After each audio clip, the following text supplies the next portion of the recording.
नमस्कार, मी भुजंग चव्हाण. आपण पाहत आहात नमस्कार लाईव्हचं बातमीपत्र. सुरुवातीला हेडलाईन्स.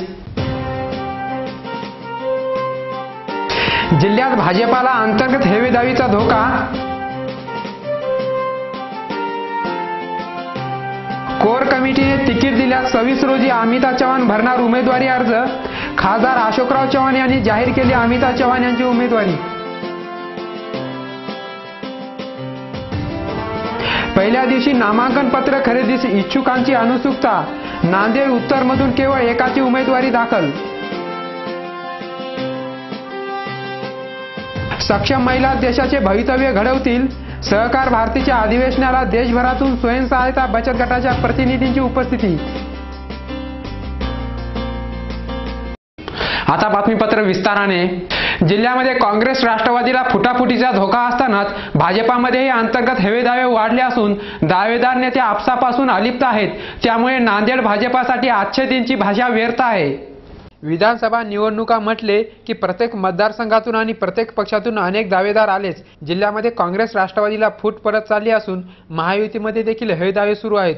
जिल्ह्यातील 9 मतदारसंघापैकी सध्या नायगाव आणि किनवट मतदारसंघ भाजपाच्या वाट्याला आहेत. यातही भाजपाला बंडाळीची भीती असून नायगाव मतदारसंघातून भाजपाचे 3 दावेदार असून त्यात श्रावण पाटील भिलवंडे हे मुख्य दावेदार समजले जातात. तर आपल्या वडिलांनंतर आपले राजकीय अस्तित्व कायम ठेवण्यासाठी राजेश पवार देखील या निवडणुकीमध्ये उतरले असून बालाजी बच्चेवार यांनी देखील याच मतदारसंघासाठी दावा केलेला आहे.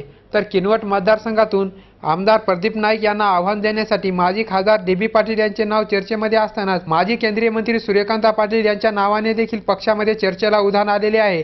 त्याचबरोबर मुख्य मतदारसंघ देखील भाजपाला सुटावा यासाठी राठोड बंधू मुंबई, दिल्ली आणि नागपूर वाऱ्या करण्यामध्ये परेशान आहेत. भाजपामध्ये नव्याने आयात केलेले उमेदवार आणि मतदारसंघातील संभाव्य बदल यामुळे महायुतीचे पारडे जड असले तरी देखील महायुतीतील उमेदवार निवडून येतील अथवा नाही याबाबत साशंकताच आहे. भोकर मतदारसंघातील कार्यकर्ते फोडाफोडीच्या पार्श्वभूमीवर खासदार अशोकराव चव्हाण 2 दिवसापासून नांदेड जिल्ह्यामध्ये तळ ठोकून आहेत. त्यांनी आज भोकर मतदारसंघातील कार्यकर्त्यांचा मेळावा आयोजित केला होता. सभेमध्ये अमिता चव्हाण यांची उमेदवारी त्यांनी जाहीर केली.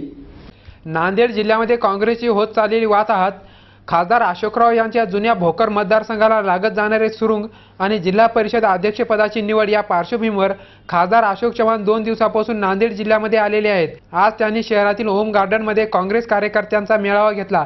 मेळाव्यात त्यांनी काँग्रेस राष्ट्रवादी सोडून महायुती आणि भाजपामध्ये प्रवेश करणाऱ्या बंडखोरांवर रोख साधला.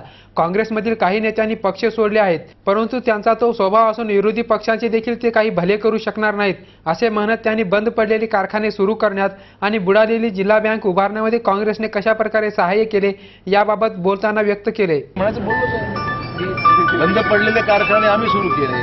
बंद पडलेल्या कारखाना बँका या राज्यामध्ये मी मुख्यमंत्री असताना मी बँका बुडू दिल्या नाहीत. कारण माझं हित जे होतं ते सामान्य माणसाचं हित लक्षात ठेवून जर बँका जर बंद पडल्या असत्या किंवा बुडाल्या असत्या तर लोकांचे लाखो रुपये देशामध्ये बुडाले असते. मंत्रिमंडळाचा घेतलेला निर्णय आहे त्यावेळेस. यावेळी कार्यकर्त्यांनी त्यांना भोकर मतदारसंघातून कोणाला उमेदवारी देणार याबाबत विचारणा केली असता त्यांनी अमिता भाभी यांचे नाव फिक्स असून पक्षाने उमेदवारी जाहीर करता 26 सप्टेंबर रोजी उमेदवारी अर्ज भरणार असल्याचे म्हटले. पक्षाने ठरवायचं आहे. मला ज्यावेळेस विचारला गेलं मी त्यांना सांगितलं की पक्षाने निर्णय घ्यावा, पक्षाने माहिती घ्यावी आणि जो विजय होणारा पोटेन्शियल उमेदवार असेल तो पक्षाने ठरवावा अशी माझी भूमिका.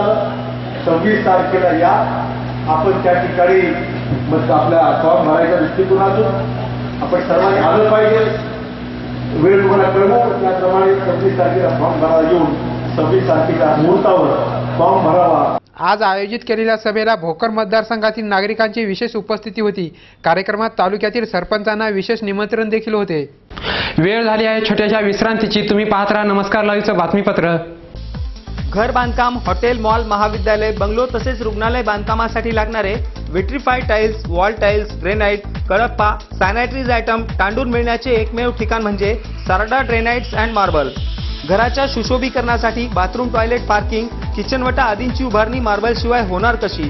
त्यासाठी संपर्क करा Sarda granites and marble, Vidyutnagar Nanded, तसेच गुंडेवार पेट्रोल पंपाजवळ आनंदनगर नांदेड. संपर्क 94 23 03 50 35. नांदेडच्या खवय्यांसाठी शुद्ध शाकाहारी आणि रुचकर भोजनाची उत्तम व्यवस्था. स्पेशल थाली दालबाटीसाठी प्रसिद्ध भोजनालय. आमरस, श्रीखंड, गुलाबजामुन, मठ्ठ्याचा आस्वाद घ्यायचा असेल तर अवश्य भेट द्या. खमंग, चटपटीत आणि रुचकर जेवणासाठी सुंदामाता भोजनालयाशिवाय पर्याय नाही. सुंदामाता भोजनालय, जुना मोंढा, Nanded.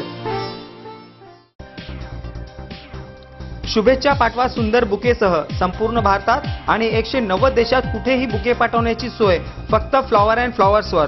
Bouquet, stage decoration, room decoration आणि कार डेकोरेशनचे सृजनशील नाव flower and flowers, centre point, Shivajinagar, Nanded. संपर्क 73 50 62 56 56. प्रत्येक समारंभाची रंगत वाढवतात ती फुलं आणि फुलाची रंगत वाढवतात flower and flowers. Wooden, ceramic आणि ग्लास फ्लॉवर पॉटसाठी तसेच स्टेज डेकोरेशन, रूम डेकोरेशन आणि कार डेकोरेशनसाठी संपर्क करा. Flower and flowers, Shivajinagar, Nanded. संपर्क 73 50 62 56 56.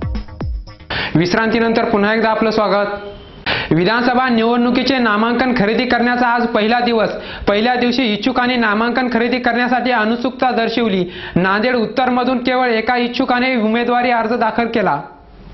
येणाऱ्या विधानसभा निवडणुकांचे बिगुल केव्हाचेच वाजले असून आजपासून आवेदनपत्र खरेदी करणे आणि भरण्याची तारीख सुरू झालेली आहे. त्यासाठी नांदेड जिल्हा प्रशासनाकडून सकाळपासूनच तयारी करण्यात आली होती. आज पहिला दिवस असल्यामुळे संपूर्ण नागरिकांचे लक्ष जिल्हा प्रशासनाकडे लागले होते. पहिल्या दिवशी किती नामांकने विक्री होतात आणि किती जण आपले उमेदवारी अर्ज दाखल करतात याकडे सर्वांचे लक्ष लागले होते.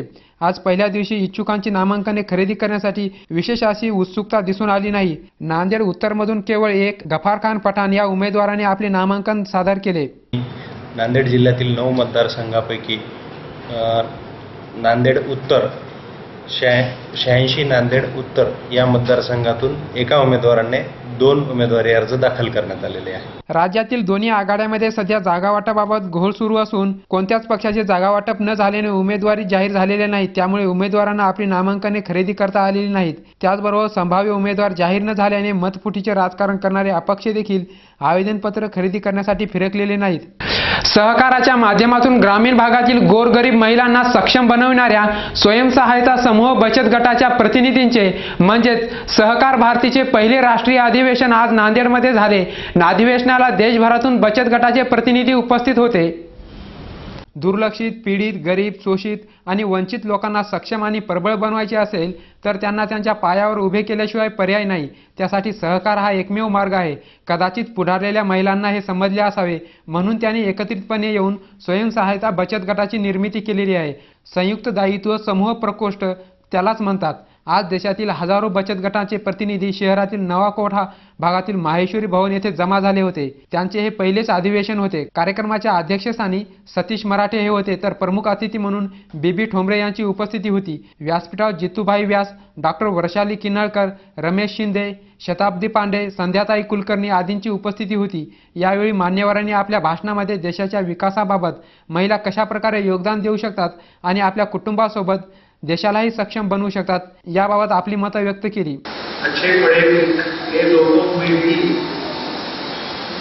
फाइनेंशियल लिटरेसी का अभाव है. मैं किसी पर टिप्पणी नहीं करना चाहता कि वो फाइनेंस समझते नहीं. कार्यक्रम जिसमें महिलाओं को सशक्तिकरण तो हुई. सक्षम महिला सशक्त राष्ट्राची गरज आहे. या दृष्टीने सामान्य लोकांचे आर्थिक व सामाजिक परिवर्तनाचे कार्य स्वयंसहायता बचत गटाच्या माध्यमातून होऊ शकते. त्या अनुषंगाने सहकार भारतीचा विस्तार अधिक प्रमाणात होणे आणि तळागाळातील लोकांपर्यंत पोहोचणे गरजेचे आहे. शेवटी पुन्हा एकदा हेडलाईन्स. जिल्ह्यात भाजपाला अंतर्गत हेवेदावीचा धोका. कोर कमिटीने तिकीट दिल्यास 26 रोजी अमिता चव्हाण भरणार उमेदवारी अर्ज. खासदार अशोकराव चव्हाण यांनी जाहीर केली अमिता चव्हाण यांची उमेदवारी. पहिल्या दिवशी नामांकन पत्र खरेदीस इच्छुकांची उत्सुकता. नांदेड उत्तरमधून केवळ एकाची उमेदवारी दाखल. सक्षम महिला देशाचे भवितव्य घडवतील. सहकार भारतीच्या अधिवेशनाला देशभरातून स्वयंसहायता बचत गटाच्या प्रतिनिधींची उपस्थिती. आणि याचबरोबर नमस्कार लाईव्हचं हे बातमीपत्र संपलं. पुन्हा भेटूया. नमस्कार.